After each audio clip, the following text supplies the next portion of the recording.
História não serve para nada. Por que alguém deve estudar história? História serve para quê? Já antecipo a resposta da pergunta. História não serve para nada. Ouça e entenda o porquê. Oliver Talk. Bem-vindo ao seu podcast de hoje. Enjoy! Eu sou o André Assi Barreto e seja bem-vindo a mais um Oliver Talk. O plano para hoje é falarmos um pouco sobre ciência histórica, mais especificamente sobre qual é ou qual seria a utilidade da história. Para que ela serve, afinal de contas? Mas antes, um aviso importante, devido ao grande sucesso do podcast sobre o professor Olavo de Carvalho, onde Evandro Pontes, Luciano Oliveira e eu conversamos um pouco a respeito sobre alguns aspectos da filosofia de Olavo de Carvalho, né? Destaco alguns, muita coisa não deu tempo da gente falar, né? Provavelmente esse podcast vai ter aí consequências futuras, onde a gente vai tratar, desenvolver, falar de outros conceitos da filosofia do Olavo de Carvalho. Não deu tempo de falar de todos, mas foi um sucesso pelo qual nós agradecemos a todos que nos ouvem, nos acompanham, compartilham, né? O podcast bateu provavelmente já 7.000 ouvintes apenas no SoundCloud, fora nas outras diversas plataformas e, é claro, foi ouvido pelo próprio Olavo de Carvalho. Né, o Evandro Pontes, o Luciano Oliveira e eu ficamos assim extasiados, né? Uma pequena informação de bastidor aqui, nem sei se o Evandro e o Luciano me autorizam a falar isso, mas eu era o único que tinha uma pontinha de esperança que o professor Olavo fosse ouvir o nosso podcast. Né? O Evandro não acreditava muito, o Luciano não acreditava muito, mas eu tinha um fiozinho de esperança, porque eu sei que o professor fica atento aí aos trabalhos dos alunos dele. Então foi um prazer pra gente fazer aquele podcast, saber da quantidade de ouvintes, do sucesso e saber que o alvo das nossas análises naquele podcast apreciou, gostou, ouviu. O Silvio Grimaldo transmitiu a informação pra gente via Twitter e a gente ficou muito feliz. Eu fiquei assim vários dias pensando, poxa, que legal, valeu a pena, muito bom, né? Apesar que se tivesse tido essa audiência toda e porventura o Olavo não tivesse ouvido, a gente teria feito o nosso objetivo principal, que é aquilo que principalmente eu, mas o Evandro e o Luciano também, nós que estamos aí na Olavosfera há bastante tempo, e no meu caso eu estou aí há pelo menos 8 anos, 10 conhecendo o Olavo e há 8 anos perpetuando as ideias e os livros e os pensamentos do professor Olavo, foi assim reconfortante, uma recompensa, foi muito bom. E, devido a esse estrondoso sucesso, nós temos um anúncio para fazer muito importante, então prestem atenção. No próximo podcast será anunciado um cupom especial para os ouvintes do Oliver Talk, um cupom que dará 50% de desconto para os cursos avulsos do professor Olavo de Carvalho no seu site Seminário de Filosofia. Tá? Então fiquem atentos ao próximo podcast. A gente vai dizer aí quais letras, o que compõe este cupom, e todos aqueles que tiverem interesse em adquirir algum ou alguns dos cursos avulsos do professor Olavo conseguirá obtê-los com 50% de desconto graças a esse cupom em parceria do Silvio Grimaldo, do professor Olavo e do Oliver Talk. Tá? Então no próximo podcast nós anunciaremos, fiquem atentos. É a sua chance de comprar o curso sobre a filosofia do Eric Voegelin, mencionado pelo professor Evandro, o curso sobre Mário Ferreira dos Santos, sobre Roger Scruton, sobre os pensadores brasileiros na Virgínia, sobre a crise da inteligência, enfim, os cursos avulsos, exceto o COF, né? Mas para os cursos avulsos haverá, portanto, este cupom valendo 50% de desconto. Mas é isso, voltando ao nosso assunto, quem teve como único contato com a história a escola, pode ter algumas respostas automáticas para essa pergunta. História serve para ter pensamento crítico. História serve para conhecer o passado para evitar que ele se repita. e outros clichês vazios e furrecas repetidos por aqueles que mandam a gente estudar história. Antes de começar, não se esqueça de assinar agora o podcast Oliver Talk, escrito tudo junto, no Spotify, no iTunes, no SoundCloud e no Deezer, ou no seu aplicativo de podcast favorito da Google Play ou da Apple Store. Caso esteja ouvindo pelo YouTube, não se esqueça de se inscrever no canal e ativar o sininho para as notificações. Então vamos ao que interessa. É o seguinte, eu sempre gosto de contextualizar os podcasts com alguma experiência pessoal da minha parte. Tem algumas pessoas que não entendem isso, acham que é só falatório sobre a vida pessoal, e não é isso, tá, gente? Eu estou inserindo as questões que são trabalhadas nos podcasts num contexto de uma vida real. E aí eu prefiro falar da minha, porque é a única que eu realmente domino e tenho conhecimento, mas eu tenho certeza que todas as vezes que eu dou esses exemplos, as pessoas que também têm o mesmo tipo de envolvimento se veem dentro dessas minhas exemplificações, tá? Então, como vocês já devem ter observado a partir dos podcasts anteriores, a minha área, de fato, né, a minha área propriamente dita, é a filosofia. É aí que eu tenho uma formação acadêmica, com todos os problemas que isso implica, é claro. Mas é aí que eu tenho uma formação acadêmica, uma pós-graduação, artigos publicados, etc, etc. Enfim, é a minha área per se. Porém, não apenas por áreas afins ou por notório saber, entre aspas, aí, mas eu tenho também uma identificação com a história, porque eu fiz uma segunda graduação em História, após a graduação e o mestrado em Filosofia. E, juntamente com filosofia, em algumas das escolas que eu já trabalhei e que eu trabalho, eu também leciono a história. Então, eu tenho uma proximidade profissional com a história, sem mencionar o gosto pessoal, que muitas pessoas envolvidas com os assuntos e com as áreas que nós estamos envolvidos e que nós gostamos, têm um grande apreço pela história e são grandes leitores da história. Então, eu tenho esses dois aspectos aí de ligação com a história, digamos, né? E boa parte de tudo que eu disse a respeito da filosofia em podcasts anteriores, não tudo exatamente, mas boa parte se aplica aqui à história também, né? A predominância das narrativas de esquerda, tanto na história praticada na academia, quanto na pedagogia da história, e tudo isso que eu disse que se aplicava à filosofia, se aplica à história perfeitamente bem, assim como se aplica à sociologia também, e como se aplica à geografia, à pedagogia, à psicologia, enfim, às áreas das humanidades e das artes, né, que são as áreas com grande dominação da esquerda, como não é segredo para ninguém. Então, mas eu queria falar algumas coisas mais específicas sobre a história no podcast de hoje, algumas incompreensões muito comuns, que por sua vez também se aplicarão à filosofia e a algumas outras áreas das humanidades. No que diz respeito à utilidade da história, para que essa é uma pergunta muito comum, né? E daqui a pouco eu vou dar uma outra experiência de contextualização dessa pergunta e desse problema. Mas essa é uma pergunta muito comum e é uma pergunta meio que de criança barra adolescente, né? Crianças e adolescentes que tendem a perguntar, mas para que isso? Para que isso serve? Por que eu tenho que fazer isso? E existe uma incompreensão geral na hora de se responder isso, inclusive da parte de professores e de propagandistas, né? Os professores podem incorrer nesse erro por inocência, mas os propagandistas com certeza não incorrem nisso por inocência, que é você atribuir uma utilidade prática para essas ciências humanas, para as artes. Não, olha, isso serve para você ter pensamento crítico, isso serve para você não querer repetir certas coisas da história. Quando a gente tenta aplicar essas coisas à realidade, a gente vê que elas não funcionam, né? Então, por exemplo, pensamento crítico. Que tipo de pensamento crítico estudar alguma peculiaridade da história da Mongólia isso pode te oferecer?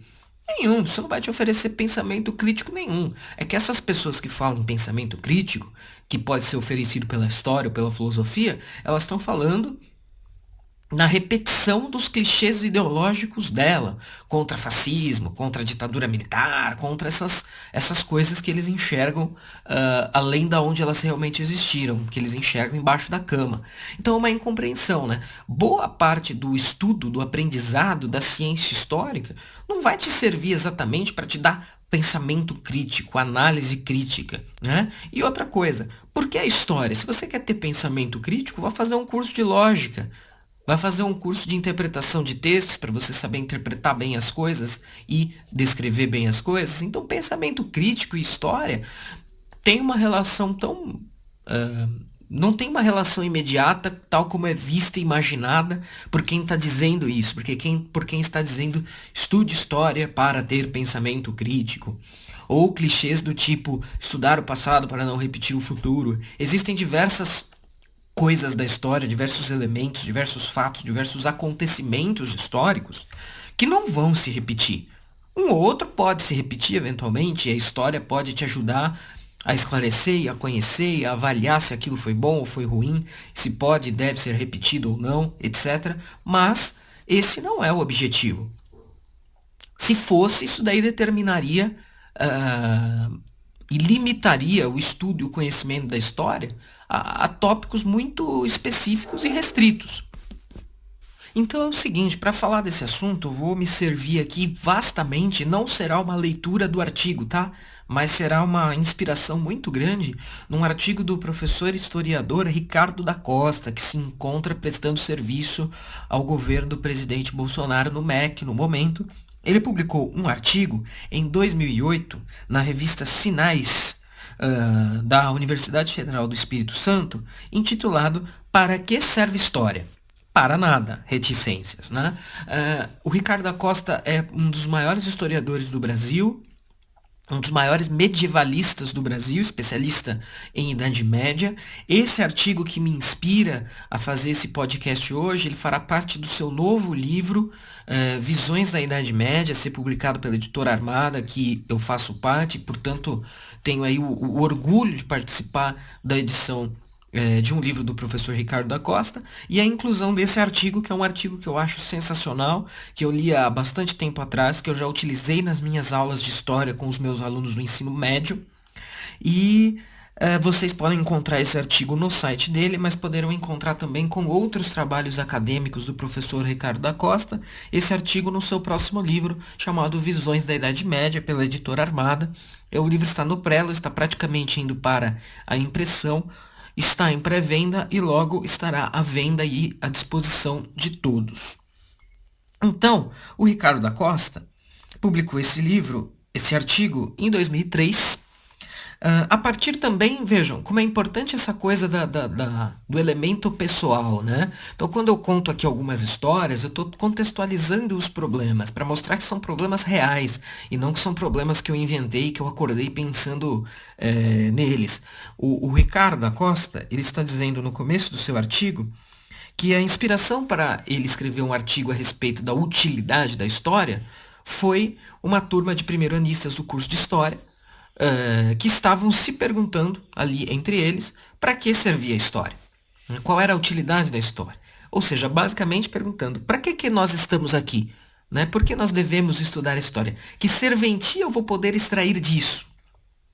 E o título do artigo já é um tanto quanto interessante, porque tal como aqui no podcast, a gente meio que entrega a resposta logo de cara, no sentido que a gente diz que é para nada. Então isso pode ser meio assustador, né? Alguém pode estar pensando, mas como assim você pega e fala uma coisa dessas para alunos do ensino médio?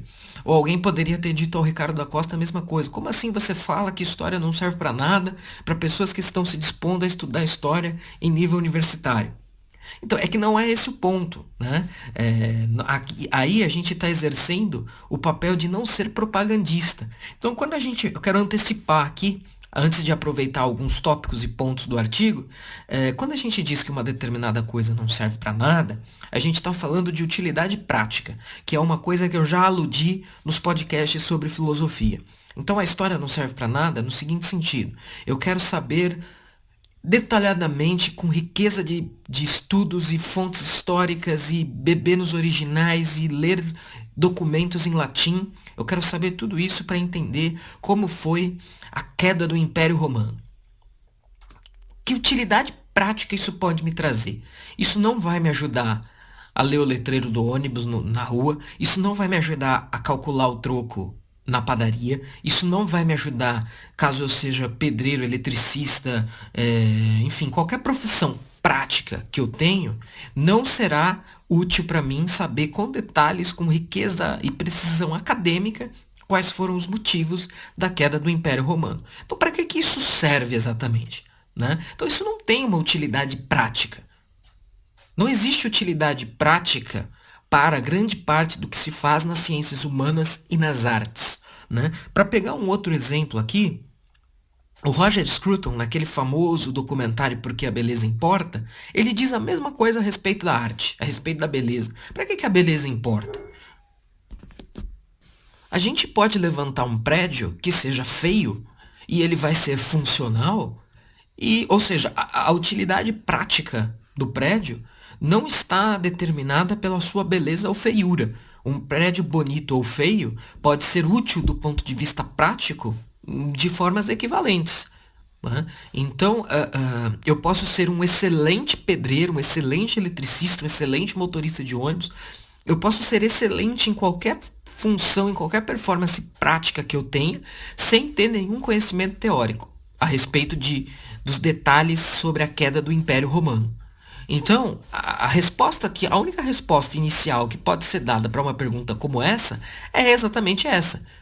Essas coisas não têm utilidade nenhuma, elas não servem para nada, a não ser enriquecer, aumentar o seu repertório intelectual, entender as questões humanas, mas veja bem, tantas e tantas pessoas têm profissões práticas e não conhecem as respostas dessas perguntas. Então, quando você se dispõe a estudar algo de ciências humanas ou as artes, você não pode esperar utilidade prática para isso. Veja, tal como eu disse no podcast sobre a filosofia, muitas vezes estudar filosofia, aprender filosofia, pode te tornar um melhor leitor, pode te tornar um melhor escritor, pode te tornar um melhor argumentador, pode te tornar alguém que percebe e analisa e refuta melhor argumentos. Tudo isso são consequências práticas que podem, bem como não podem, vir com o aprendizado, com o estudo da filosofia. Porém, elas não são condições necessárias. Né? Não é necessário que você saia de um estudo profundíssimo da filosofia fazendo isso. Você pode estudar filosofia profundamente e isso não acontecer, ou você pode não querer ou não precisar aplicar nenhuma dessas utilidades práticas. Então, estão mais para consequências possíveis do que para utilidades práticas da filosofia e o mesmo da história. Então, se você quer estudar história a fundo, isso pode te tornar um conhecedor de outros idiomas, um leitor mais atento, um leitor mais cuidadoso, um melhor escritor, porque você vai ler os grandes historiadores e absorver alguma coisa do seu estilo. Tudo isso é verdade e tudo isso é possível, mas nada disso é necessário. E tudo isso se aplica mais ou menos na mesma medida para todas as ciências humanas. Portanto, o contexto do artigo do professor Ricardo da Costa é mais ou menos esse, que é um contexto que todo mundo que é docente deve ter passado algum dia, né? Mesmo até quem não é de humanas, né? Matemática mesmo deve se deparar com isso, embora a resposta provavelmente seja diferente. Mas para que eu estou estudando equação do segundo grau? Para que eu estou estudando logaritmo? Para que eu estou estudando matriz? Para que isso serve? Onde que eu vou usar isso? Isso é o tipo de dilema, o tipo de questionamento muito comum entre as pessoas, entre o senso comum. É o tipo de pergunta que o senso comum faz. Né? O senso comum só quer fazer coisas para as quais tenham utilidade prática e normalmente utilidade prática imediata, para convencer o sujeito a fazer algo que ele vai ver a utilidade, vai poder aplicar, vai poder usar daqui 2, 3, 4, 5 anos, é um problema. Então, no caso do professor Ricardo da Costa, essa pergunta é suscitada no mesmo contexto e acabou gerando um belíssimo, um brilhante artigo. O artigo também vale aqui, não posso evitar fazer esse destaque. A primeira imagem que ilustra o artigo é aquele quadro famoso do Francisco de Goya, né, o pintor espanhol, chamado Saturno devorando um de seus filhos. Né? Eu sempre uso, a partir inclusive da leitura desse artigo do Ricardo da Costa, sempre que eu dou aula de Revolução Francesa para os meus alunos do ensino médio, eu utilizo essa obra como uma metáfora e como uma interdisciplinariedade aí entre arte, história, enfim, para entender o que são as revoluções, né? Então, quando Saturno devora seus filhos, é mais ou menos o mesmo movimento das revoluções. Né? Ninguém matou mais jacobinos do que jacobinos ainda mais radicais. Ninguém matou mais comunista que os próprios comunistas. Porque as revoluções tendem a criar essas coisas que devoram a si próprias. Né? E o professor Ricardo da Costa abre o artigo falando usando essa imagem, e depois ao longo do texto ainda existem algumas contextualizações a mais. Né? Ele faz aqui um relato interessantíssimo do seguinte, da experiência que o conduziu à história, né, que é bastante diferente da minha. Então, a minha foi muito determinada pelo contexto escolar, pelo ambiente escolar, sim, por serem filosofia, história, ciências humanas e ciências afins, né? A minha docência em história foi muito determinada por isso, não o meu interesse, mas a minha docência. O interesse dele tem uma história peculiar, própria. Ele fala uma coisa muito interessante no começo do artigo, em que ele fala o seguinte, aí vai ser uma das citações diretas que eu vou fazer. Ele diz assim: minha mulher não gosta de história. Nunca leu um livro de um historiador, muito menos os meus. Textos de historiadores são chatos. De vez em quando me perguntava para que servia a história, e principalmente porque eu gastava tanto tempo e dinheiro comprando e lendo tantos livros, muitos sobre o mesmo assunto, ocupando tanto espaço em casa. Hoje ela não me pergunta mais, afinal pagamos nossas contas graças à história. Divertia-me muito ver uma opinião tão diferente da minha. Sempre gostei de conversar com pessoas que tinham ideias diferentes. Então, ele está fazendo aqui, ele está abrindo um trechinho em que ele está falando a trilha dele com a história, né? E das leituras que ele fez quando jovem, e de alguns quadrinhos especificamente, como que isso conduziu a um interesse pela história e, com o passar do tempo, a ter uma formação técnica, acadêmica, universitária em história, né? E aí eu acho que muita gente tem proximidade, muita gente consegue se enxergar aí também, porque ele vai falar um pouquinho do apelo imaginário desperto pela história medieval, por exemplo, castelos, espadas, batalhas, dragões, né? Isso tudo isso atiça o imaginário, né?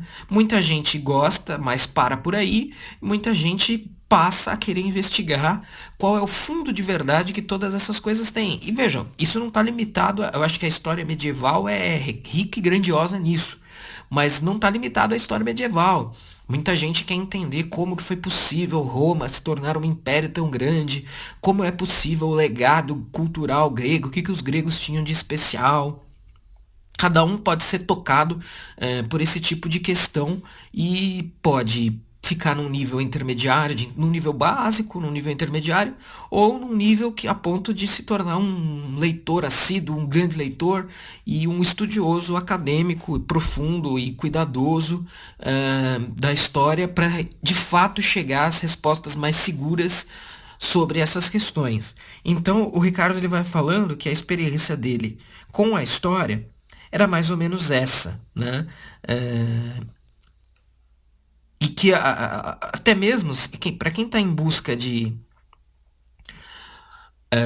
uma razão para fazer isso, ele pontua até que a diversão pode ser, né? Porque é uma perspectiva curiosa, mas você pode se motivar a isso para fins de diversão. Se você contextualiza, ele cita aqui a questão dos quadrinhos do Asterix e Obelix, né? Como ali tem várias referências históricas, vários elementos históricos, e você está se divertindo, então uma coisa se imiscui da outra, e você acaba se divertindo, aprendendo as coisas apenas de maneiras diferentes, seja lendo um quadrinho, seja estudando a história a fundo.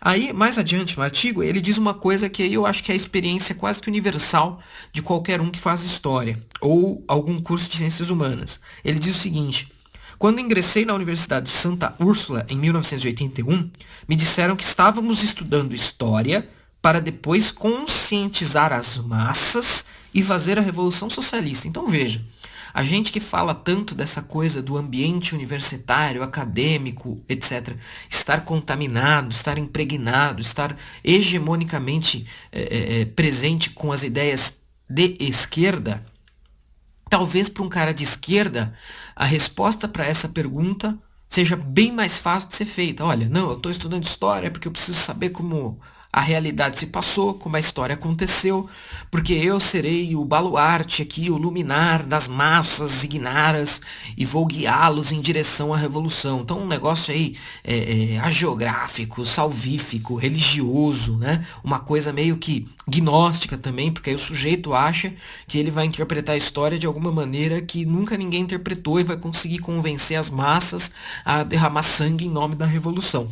Mas fato é que esse tipo de ideário, esse tipo de ficção ainda faz a mente de muita gente. Então, o mero fato de fazer essa pergunta já quer dizer alguma coisa, ou já quer dizer muita coisa, talvez, porque não é todo mundo que a faz. Talvez para muitos, o estudo da história, o estudo de qualquer ciência humana, esteja diretamente vinculado a algum projeto político ou revolucionário.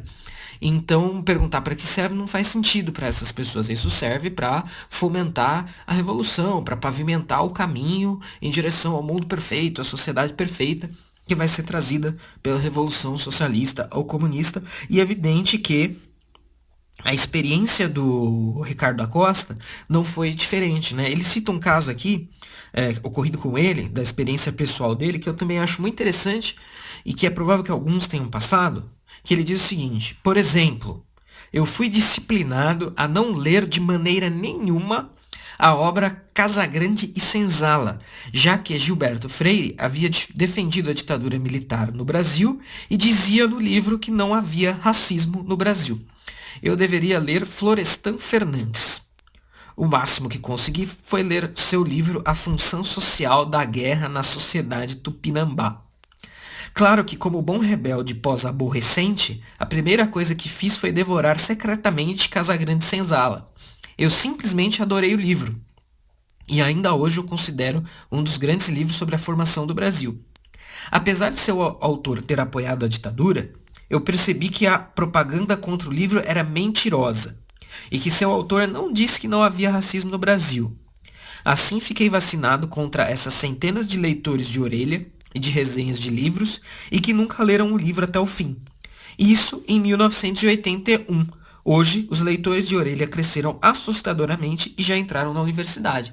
Então, o Ricardo está falando uma coisa importante aqui, que é o seguinte: esse tipo de pergunta para alunos do ensino médio, eu acredito que elas sejam bastante toleráveis, porque ali o sujeito não está enxergando quase nada com clareza. Então você tentar explicar para ele que existe um sentido na vida intelectual e que conhecimentos diversos não têm utilidade prática, então você tem que fazer aquilo por amor ao saber, etc.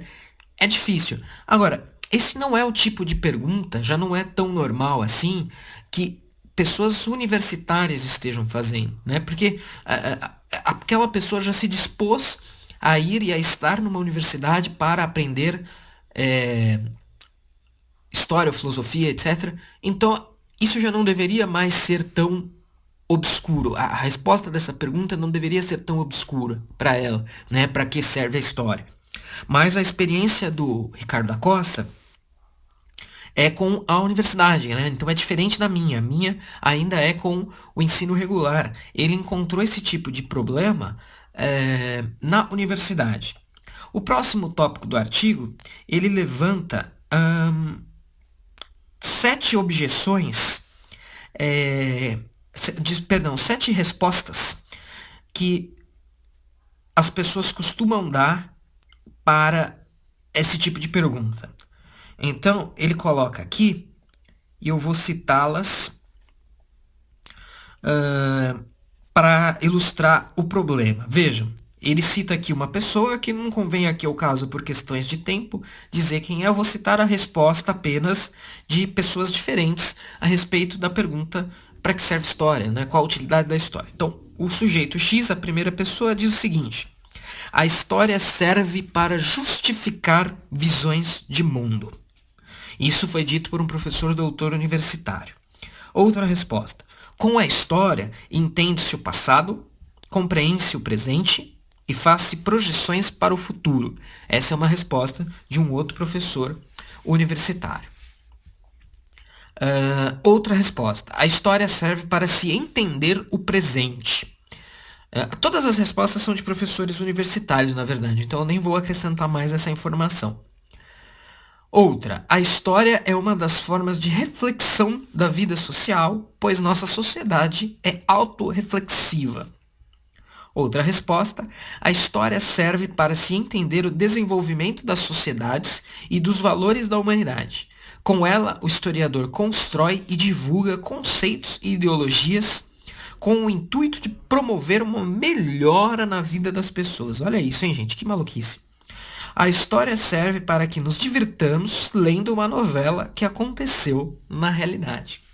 Então veja só, eu nem vou me ater tanto às refutações que o próprio professor Ricardo dá no seu artigo, até por uma questão de tempo. É um artigo de 28 páginas e eu não quero tirar o prazer da leitura do artigo e do livro. Mas esse foi o tipo de resposta. Vejam como a situação é problemática. Por mais que seja estranho que qualquer pessoa além do ensino médio se faça esse tipo de pergunta, as respostas dadas por professores universitários de história é bastante assustadora, né? Então, por exemplo, retomando algumas aqui rapidamente. Quando o sujeito diz que a história serve para justificar visões de mundo, ele está basicamente dizendo que a história é o pretexto, o arcabouço, o chão das ideologias, né? Olha, eu tenho uma ideologia X e eu vou lá buscar na história referências que justifiquem essa minha visão de mundo ideológica X. Isso é prostituir uma ciência como a história para um sentido, para uma utilidade abjeta, né? Você dizer que a ciência histórica está aí para justificar. Então, ou seja, quem tiver mais poder e quem tiver mais condições de fazer isso vai conseguir justificar a sua visão prostituindo a história para si. Né? Isso é um absurdo. Além de ser uma resposta equivocada, é uma resposta absurda. Aí depois veio a respostinha clichê. Com a história entende-se o passado, compreende-se o presente, faz projeções para o futuro. A história serve para se entender o presente. Isso é a respostinha clichê que todo professor de ensino médio dá quando o próprio aluno explica, faz esse tipo de pergunta. Olha, para que serve a história? É para você entender o seu presente. Só que estudar minúcias dos tupinambás que não existem mais na tribo X do interior do Amazonas, isso não vai te ajudar a entender o presente. Então isso é uma grande besteira. As pessoas dão esse tipo de resposta quando elas estão pensando nas grandes questões, que muitas vezes nem elas terão uma influência grande para a compreensão do presente, porque são coisas novas que estão surgindo, coisas totalmente novas. Então é uma resposta clichê, muito rasteira, muito rastaquera, muito chinfrim, mas que foi dada aqui também por professores universitários.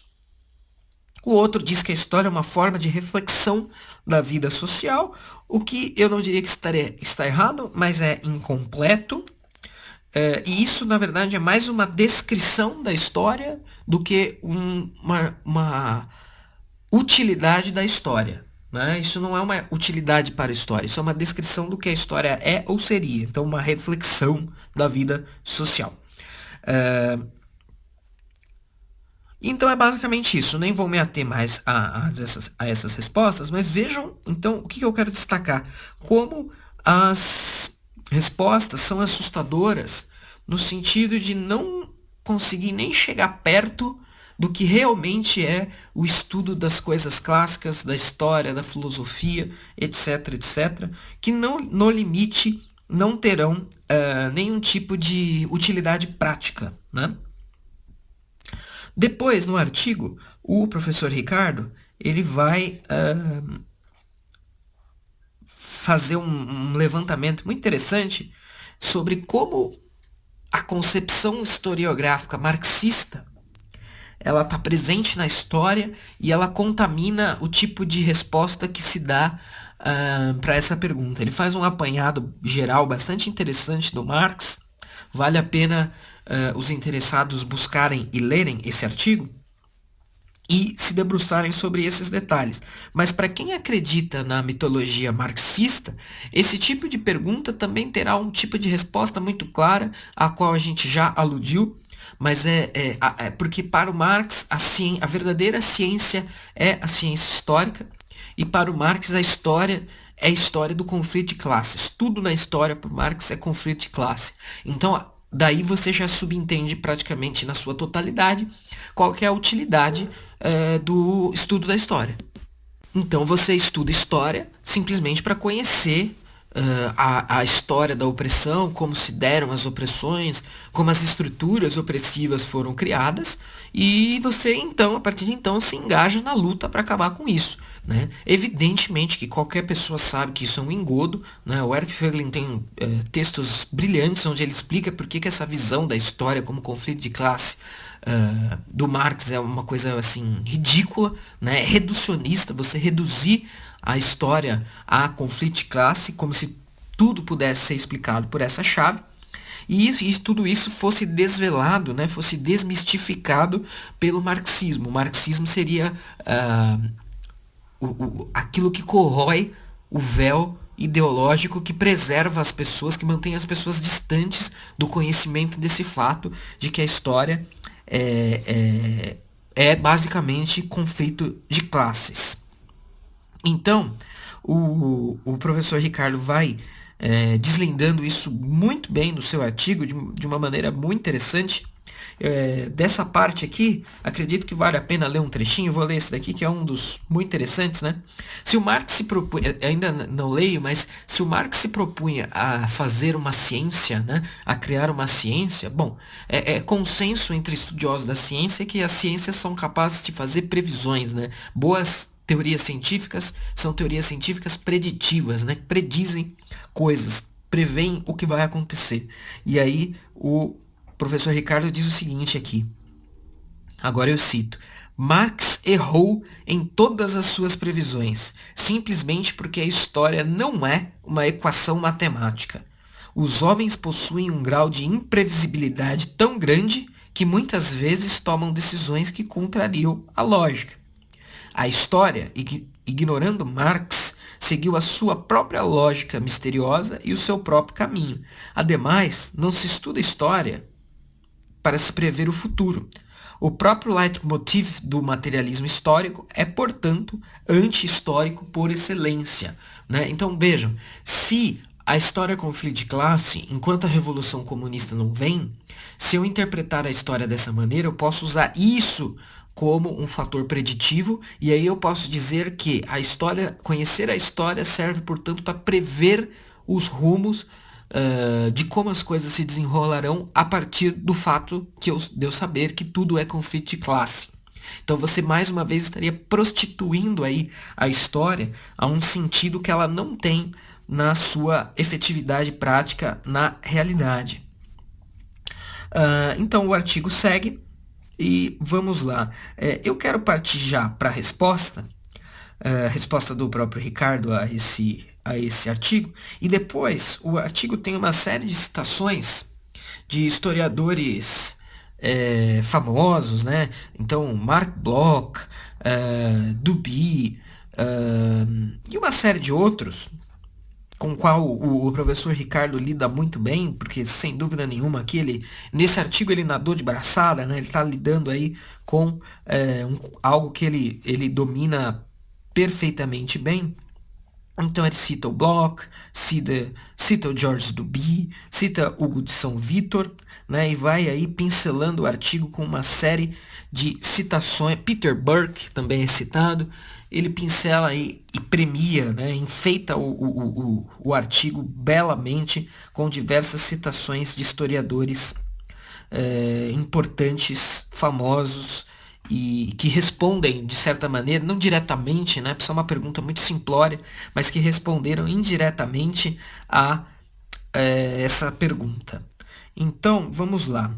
Basicamente, vejam, a resposta em si não é nenhum segredo para nós aqui, né? Para quem está mais habituado a esse universo e a leituras desse teor, para quem ouviu os podcasts anteriores sobre filosofia,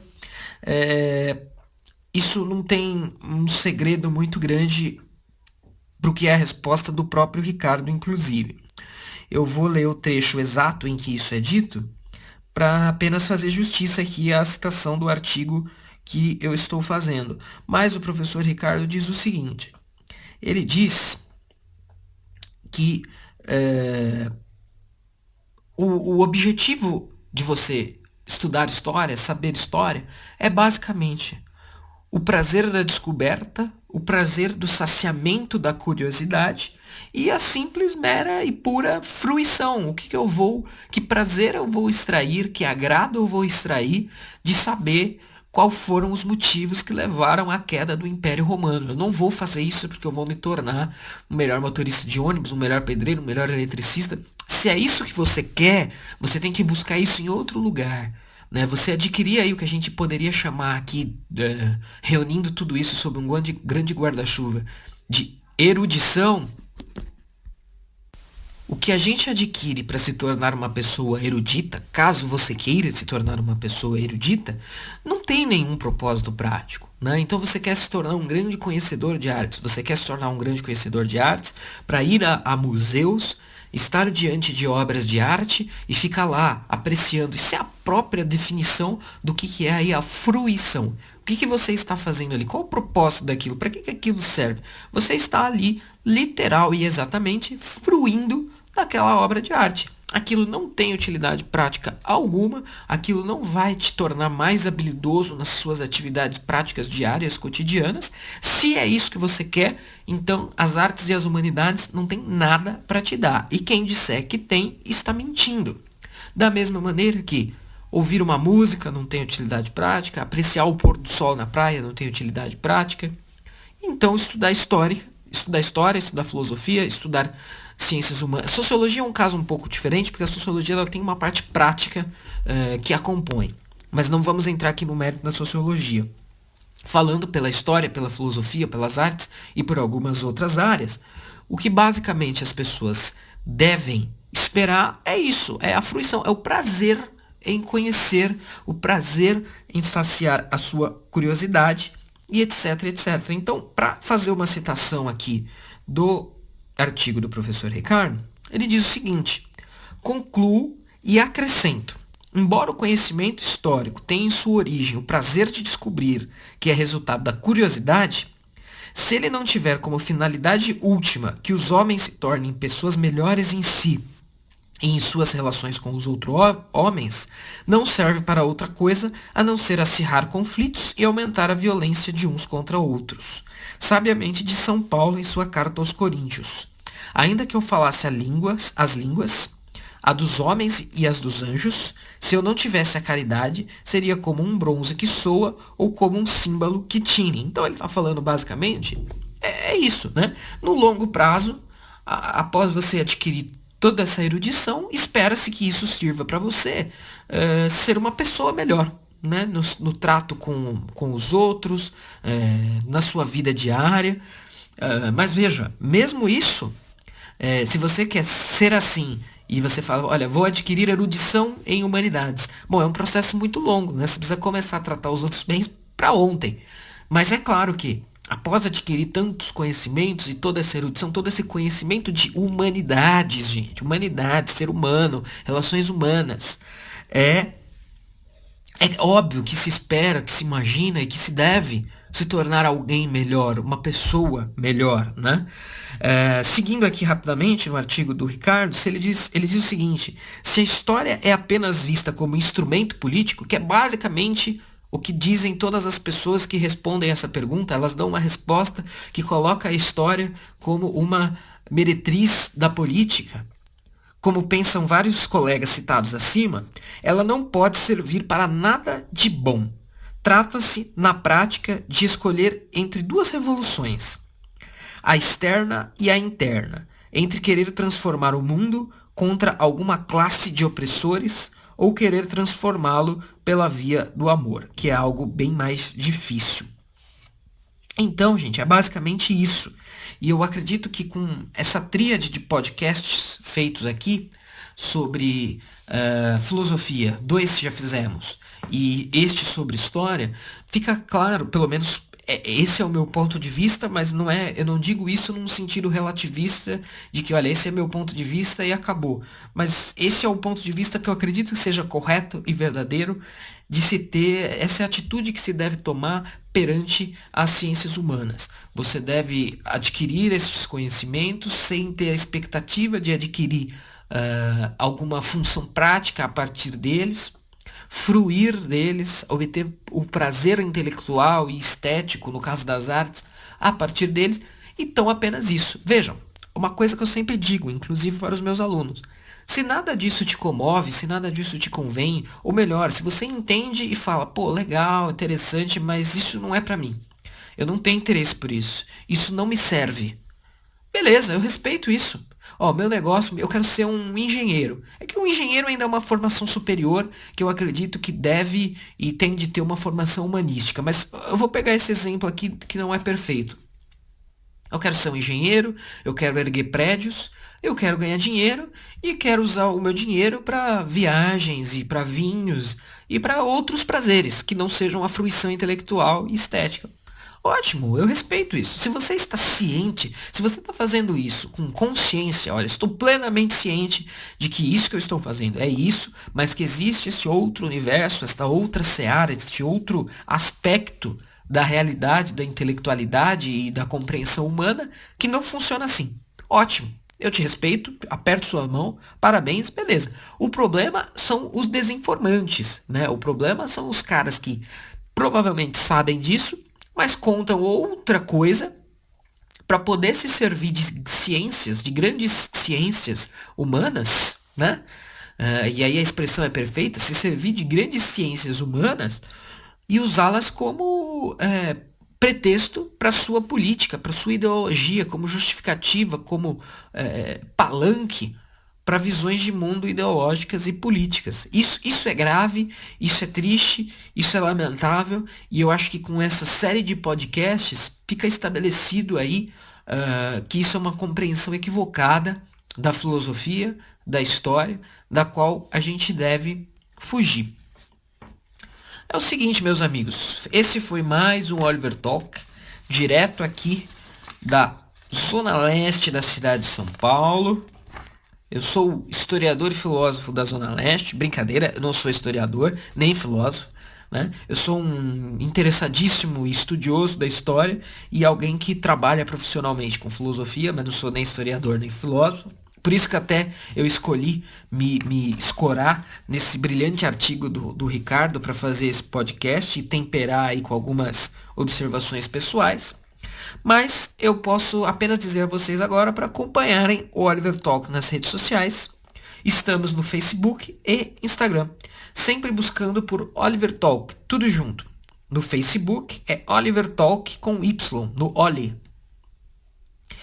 E esse foi um podcast polêmico, acredito que é polêmico. O artigo do Ricardo da Costa deu muita polêmica, com o pretexto para o artigo e o desenrolar do artigo gerou muita polêmica para o nosso amigo, autor e querido Ricardo da Costa. Este foi mais um podcast polêmico sobre história e suas utilidades. Como somos afetados pelas impressões deixadas pela escola e acabamos repetindo clichês que não fazem o menor sentido.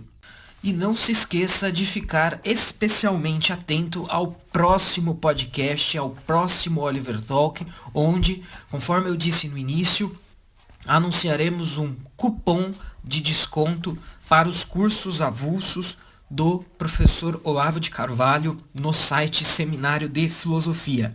Fique atento e não se esqueça de assinar e nos acompanhar.